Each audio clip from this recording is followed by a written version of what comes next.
السلام عليكم احبائي اعزائي متابعي قناه معي جعفر، مرحبا بكم سواء داخل المغرب او خارج المغرب. قناه ترحب بكم، تتمنى لكم متابعه ممتعه. اليوم احبائي غادي نهضروا على هذه الحمله تاع اللي هاد الناس اللي بغاو يحرقوا ويدخلوا يسبتوا من ليبيا عن طريق البحر او عن اي طريق. اولا هادو مغاربه، وثانيا غادي يدخلوا الارض مغربيه. سبتوا من ليبيا تعتبر ارض مغربيه، يعني مستعمره من طرف الاسبان. وعلى حساب هاد الترددات نتاع المواقف نتاع اسبانيا، انا بالنسبه لي والله خليهم يدخلوا تنون كاع اكثر باش ديك 600 ترجع بالقوه، لان حتى شي حاجه ما ترجع بالخطر. هذه لا جدال فيها. ثانيا شنو هو اللي خلى هاد الناس انهم خرجوا وجايين باغيين يحرقوا؟ نظرا الظروف الاجتماعيه القاسيه والمأساويه اللي تعيشها غالبيه الاسر المغربيه.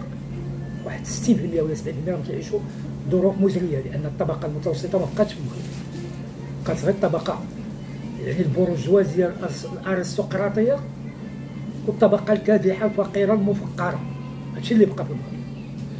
الناس ثانيا الغلاء ديال الاسعار، الناس ما تلقاش كاين اللي باغي يخدم غير خدمه نتاع 100 درهم ولا 70 درهم ما لاقيهاش. هي اللي خلات الغالبيه نتاع الناس اللي غادي يحرقوا كلهم معظمهم هانتوما تشوفوا فيهم شباب، فيهم رجال، فيهم نساء، فيهم اطفال، فيهم يعني شنو هذا المشكل اللي ولا واقع في المغرب. ثالثا وهذا هو الاهم اللي غنطرقوا له، الفشل ديال هذا التحالف الحكومي، هذا حزب الاستقلال والبام والتجمع الوطني الاشرار، ذاك حزب الاستعمار مش حزب الاستقلال، حزب الاستعمار. لان السبب الرئيسي نتاع هذه المشاكل اللي تيتخبط فيها المغرب هو هذا حزب الاستعمار، هذا حزب الاستقلال نتاع فرنسا. وخصوص دابا فاش جا كاع زاد كمل هذا الامين العام، هذا الحتايه تاع نزار بركه، دار غير تابع التابعين، لا ما عنده لا شخصيه ولا مواقف ولا حتى حاجه، هذا تابع غير الحساب، خصو غير الوزاره وخصو الفلوس، ويخرج من هنا وداير كي داك الفار دافوار، تيخرج من هنا ويدخل لهنا، يخرج من هنا ويدخل هنا، تيقلب غير على ما ياكل. اما الشعب ومعاناه الشعب ومشاكل الشعب تيطرقوا لهاش، وانتم شفتوا راهم جاو اول حاجه مشاو طرقوا لها، مشاو وقفوا داك المشروع نتاع من اين لك هذا والاغتناء على غير المشروع باش ما يتجرمش. اذا هادو جايين على شكل هاد ثلاثه الاحزاب جايين على شكل عصابه اجراميه منظمه خطيره باغا تنهب وتسرق من دون حاسب ولا رقيب، وفعلا راه ما كاين لا حساب ولا مراقب. لان دابا غادي نطرق لكم واحد المشكله اللي راه واقعه نتاع هذيك نتاع داك الحزب نتاع البام اللي دابا راه قاطع ديك النصابه نتاع فاطمه قالت لك المنصور تيقول لها الشريفه اللي جاها الشرع. الشريفات هما الاميرات، من غير الاميرات ما كاينش الشريفات. هذيك مجرد نصابه وراجلها نصاب، لان المشكل اللي واقع فيه راجلها اللي بغى يدي الارض لما ليها في الجماعه نتاع تغارس اللي في اقليم العرايش، اللي جايب اللجنه وخارج اللجنه واللي متواطئين معاه واللي دايرين معاه باغي يديو 1186 قطار. سمعوا المغاربه، هادشي راه خطير، هادشي راه ولا تيهدد كيان الدوله. باغيين يديو 1186 قطار باغيين يديوها للناس اللي ساكن فيها، وراجلها داك نبيل بركه ولد المهدي بركه ولد عم هذا نزار بركه. باش تشوفوا هذا حزب الاستقلال كيتغلغل في الاراضي المغربيه والسلالات المغربيه، مع العلم ان كاين واحد الرساله ملكيه يعني تضرب من حديد بكل من ترمى على املاك او املاك الغير او هذه المسائل. هذا راجلها ما عرفتش مشى زور في مشى دار وجايب بوجه احمر، جايب اللجنه وجايين قال لك الجماعه باغيين يديروا الحد. جايه مع اللجنه، هذا المحافظ اللي عطاه هذا الشيء حتى هو متواطئ، جاي باغي يدي 1186 قطار باغي يديوها لدوك الناس مساكين اللي ساكنين تبعها. السيد جاي ما عنده شهاده ملكيه، ما عنده شهاده يعني استغلال، ما عنده شهاده الاستغلال، ما عنده شهاده تصرف، ما عنده شهاده الحيازه، ما عنده حتى حاجه. جايين باغيين باغي يحددها ويديرها بسميتو ويكتبها وينوض يبيعها، ودوك الناس تربى بهم الخلا. ولكن لقاو حقيقه من هنا تنحييه، لقاو صنديد ديك الجماعه، لقاو صنديد داك رئيس الجماعه ولو انهم نفس الحزب، ولكن ما بغاش نفسوا الظلم. ومن هنا تنحييو القضاء، القضاة الشجعان اللي تيوقفوا بوجه هاد المافيات هادو نتاع هاد الاحزاب، هاد النصابه ديال الاحزاب، هاد الشفاره، هاد المجرمين اللي ولاو دايرين غزاوه. نتمنى ان القضاة ياخذوا كلهم موقف واحد ضد هاد الاحزاب، لان هاد السبب نتاع هاد المغاربه، نتاع هاد المشاكل، نتاع هادشي كله هما هاد الاحزاب، وخصوصا هاد التحالف نتاع هاد المجرمين، هاد الثلاثه، هاد التحالف نتاع هاد المجرمين. السيد جاي باغي يدي 1186 هكتار، ما ديالو، ما عنده فيها ملكيه، ما عنده فيها، يعني حتى السلطات المحليه تبهضات. كيفاش هذا الشيء هذا؟ شنو واقع؟ كيفاش هذا الشيء باغي يديها صحه باش غادي يقطعوا ويدير لها التحديد ويدير لها الملكيه وغيمشي يبيعها في الخليج؟ شي دابا المشكل هو انه غيمشي يبيعها في الخليج، كاين السماسره اللي غادي يمشي يعرضها عليهم وغادي يبيعها وتدوز الفلوس عمره صعبه، واحد 200 مليار ولا 200 ولا 300 مليار غادي تباع وغادي تدوز وغتفرق بين هادو. هي هذيك المنصوري وهذا راجلها وداك نزار بركه والوزير الاول ووزير العدل، داك وزير التقاشر وداك المحافظ، كلهم غادي يكون واحد غادي ياخذ لاباي، ولكن لاباي الكبيره شنو غادي ياخذوها؟ شوفوا التواطؤ، لولا شجاعه القضاء، لولا اللي تنحييهم من هنا دوك القضاة اللي وقفوا ضد هذا الظلم، هاد الطغاة، هاد المستبدين اللي بغاو يديو الاراضي صحه، بغاو ينهبوا صافي. الناس راه جهلوا على الفلوس. ونزيدكم باش تعرفوا واحد المساله، هذيك النصابه نتاع المنصوري، هذيك راه ما تجي السياسي المنصوري لا من قريب ولا من بعيد، باش ما تبقاش تاخذوا منها ديك، راه والو، راه ما تجيه لا من قريب ولا من بعيد. وحتى كون كانت تجي من عائلته ما يرضاش نلبسوا، اننا دوك الناس محترمين، هذوك الناس ما باغينش ما يتحطوش في هذه المواقف اللي هي حاطه راسها فيها، اللي قالت لك امينه عام حزب وديك الجماعه نتاع مراكش خالقه كلها مشاكل، كلها خروقات ومشاكل ونهب وتشفرات خدامه من الاخر، وقالت لك حزب. هاد الناس لا السياسي المنصوري ولا السي عقيل الحموشي ولا المسائل بعاد على هذا الشيء هذا، وما يرضاوش ان شي واحد من عائلتهم ولا من اقاربهم يصلح في هذه المشاكل. هذيك موالفه بالتخلويض وموالفه بالنصب وموالفه كل شيء، وتيجيو يبقاو على الناس الشريفه، راه ما كاين لا شريفه لا والو. هذيك راه تيعيطوا لها غير نصابه، راه في مراكش مسمين عليها غير نصابه، تشفرت وتخطبت. وشوف شنو داير راجلها، وشكون جالسه تتقلبوا باش يديو الارض مالها. شوفوا على مستوى فين وصلنا. هذه قالت لك امينه عام حزب اللي كان فيه داك وزير التقاشر وجراو عليه، هيا نجات هذاك راه قامت وزير العدل وبيناتهم، مع العلم ان داك رئيس الجماعه كتب شكايه في عام 2022 كتبها الوزير الاول وكتب شكايه لوزير العدل وحتى واحد ما جاوبه، مع العلم ان جلاله الملك تحت على اجابه المواطنين، ما كاينش اللي جاوب. علاش؟ لان كلهم كانوا تيعاينوا سميتو كما تنقولوا حنا العجله طيح باش يفركسوا، كلهم كانوا تيعاينوا دوز هاد الهمزه هاد الصفقه باش يفركسوا فيها، لان ديال الملايين تاع الدولارات. شوفوا على مستوى فين وصلنا. ولكن باش تنقول لكم انا راه الحمد لله للبيت رب يحميه، لان ضد ديك القضيه تاع تيقولوا الملكيه. انا الملكيه الملك تبقى له جميع السلطات، ما يعطي حتى شي حزب ولو ماده حرف ما يعطيه لهمش، السلطات تبقى كلها بيد الملك، لان هادو الحرام هادو ما عندهم لا سلطات لا والو. شنو باغيين يديروا؟ شوفوا الخروقات اللي تيديروا، شوفوا التواطؤات، شوفوا اللي متواطئين معاهم، لان كاين الناس اللي متواطئين معاهم في ادارات اخرى في مؤسسات اخرى اللي متواطئين معاهم على مصالح نتاعهم. ولكن من هنا تنهني القضاء، الحمد لله اللي عندنا قضاة لانهم شجعان، وغادي يجي واحد الجيل نتاع القضاة اللي راه تيتكون، وغادي يكون اللي غادي يخرجوا في هذه الاحزاب وفي هذه الامناء العامون تاع الاحزاب وفي هذه النصابه وفي هذه الشفاره وفي هذه المجرمين. هادو راهم غير مجرمين. هانتوما شوفوا الارض باغيين يخرجوا ما عرف شحال من دوار تما، باغيين يديو الارض ويمشي يبيعها ويمشي الفلوس دوز، ويخليو داك اللي غادي يجي من الخارج يقول لك انا شاري الارض. تنوض السلطات تتخرج دوك الناس ويخلقوا مشاكل، السلطات ويخلقوا كل شيء. وشنو هما شكون؟ هذيك نصابه وراجلها نصاب، المنصوري ونبيل بركه راجلها. شوفوا شنو باغيين، فين تيطمعوا، مع العلم على انه عندهم ديور تما كاينه ما تيخلصوش. شوفوا الجشع، عندهم ديور 3 ديور تما كاينه 4000 ريال الدار مكريه، 7 سنين ما خلصوا ديك 4000 ريال، 7 سنين.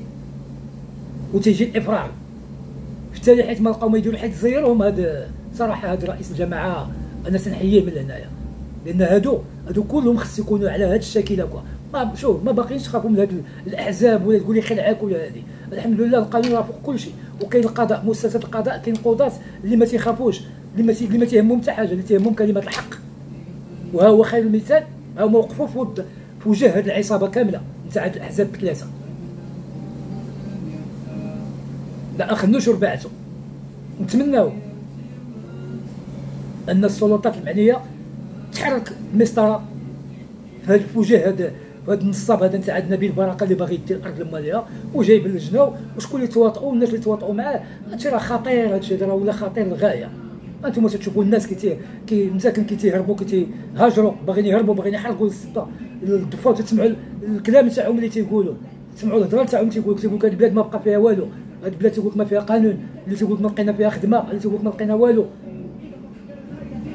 وشوفوا الناس اللي تيحرقوا في فلايك، والناس اللي ماتوا في فلايك، شوفوا الفيضان، شوفوا الناس نتاع الزلزال اللي مساكن ما وصلتهم حتى حاجه، اللي خرجوا تيشتاكيو، الناس قبطوا في الزلزال كلاوهم.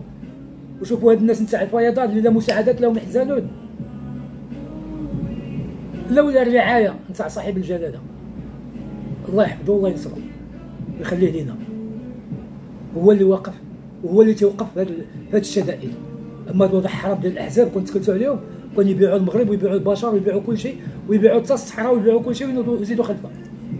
عندك ولكن حقيقه نتمنوا ان الوعي ينتشر ما بين الشعب، باش هاد الاحزاب هادو ما بقاش، هادو ما عندكم فيهم لا ثقه. راه تصوتوا، تمشي تصوت على هاد الاحزاب وخصوصا هاد الثلاثه، بحال تمشي تصوت على الشفار اجيو تسرقونا، تعطيوهم داك الاذن باش اجيو يسرقونا وكلونا. اما هادو نورمالمون خصهم يتحاسبوا. وسورتو هاد النصابه المنصوريه هي وراجلها نبيل بركه اللي ولد عمو هو نزار بركه، حتى هو داخل في هادشي، هذاك تيقلب غير على الحساب. هادشي خصو محاسبه.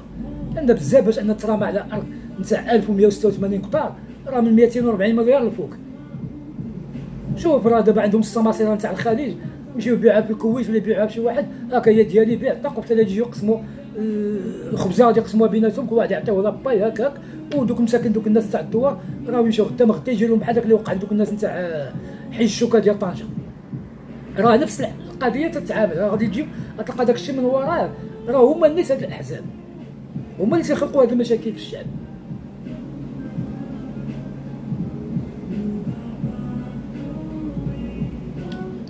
نتمنى ان السلطات او الناس المسؤولين، الناس اللي عندهم ضمير، انه يحركوا المسطره في وجه هاد المجرمين.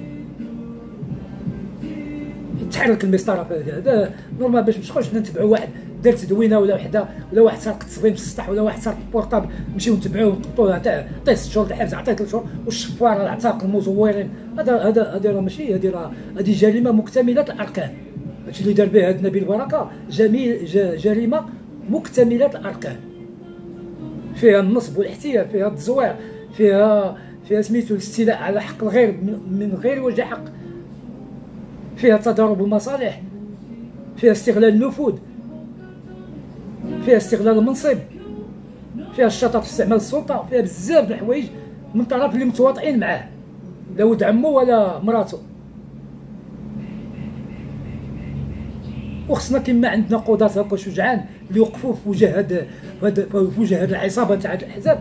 نتمناو تكون عندنا حتى الصحافه، يكون عندنا صحفيين تا شجعان اللي يفضحوا هاد المجرمين، ماشي اللي يجيو يعطوك يمرقوك يعطوك تاكل وتسكت، تشوفوا الفساد تشوفوا الظلم وتسكتوا عليه. اللي خصو يفضحوهم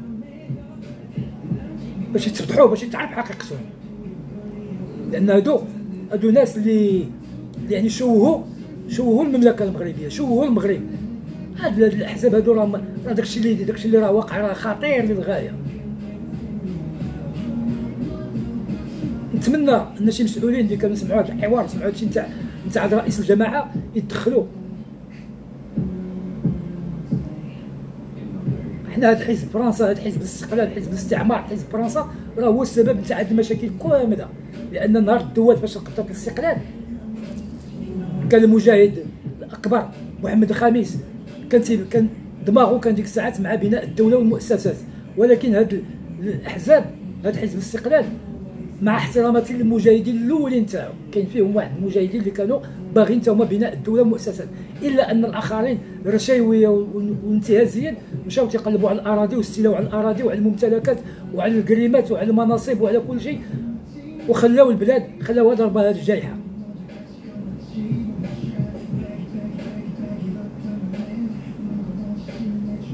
اذا نتمنوا ان هذه القضيه هذه تاخذ المجرى تاعها عند العداله. نتمنوا باش نشوفوا هاد الوجوه اللي تيبانوا لنا شكل هما راهم غير مجرمين وغير نصابه وغير شطاره وقابضين جالسين في المناصب ومحتلين المناصب وجالسين ما هموش في هذا العالم.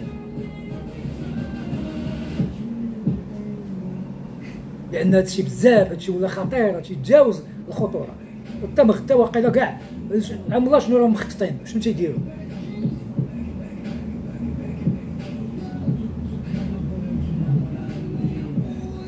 اما الحلول تاع الحكومه ما دارت النهار فاش جات، تيقلبوا غير على ما يسرقوا وما ينهبوا وما ياخذوا.